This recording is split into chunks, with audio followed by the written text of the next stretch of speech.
మే 3. మాటల్లో సౌశీల్యంలో సత్యం. ప్రమాణం చేయడం, శపించడం అనే పాపం కాదు గాని, చెప్పినదేదైనా నిజమని నొక్కి చెప్పడానికి ఒట్టు పెట్టుకోవడం అనే పాపం అవుతుంది.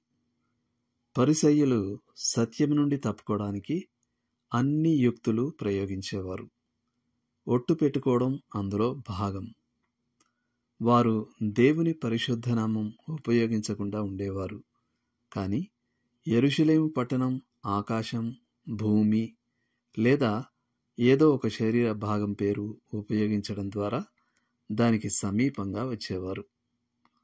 యేసు జనులు మనల్ని నమ్మడానికి ఊతకర్రలు అవసరం లేనంత నిజాయితీగా మన సంభాషణ, మన సౌశీల్యం ఉండాలని బోధించాడు. నమ్మకం సౌశీల్యంపై ఆధారపడి ఉంటుంది.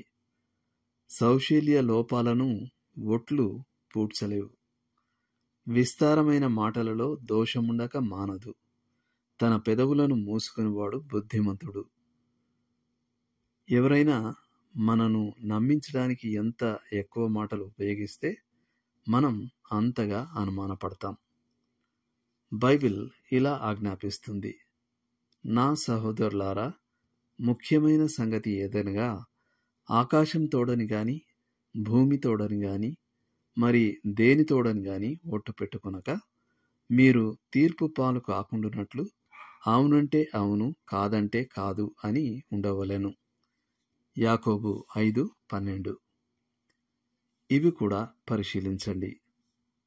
మత్తయి 5:33-37 వరకు, ద్వితీయోపదేశకాండము 23వ అధ్యాయము 21-23 వరకు.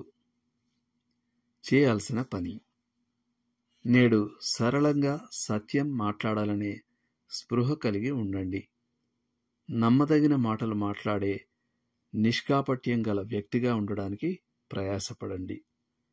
మీ దినాన్ని, మీ మాటల్ని దేవునికి అప్పగించండి. దేవుడు మిమ్మును దీవించునుగాక. ఆమేన్.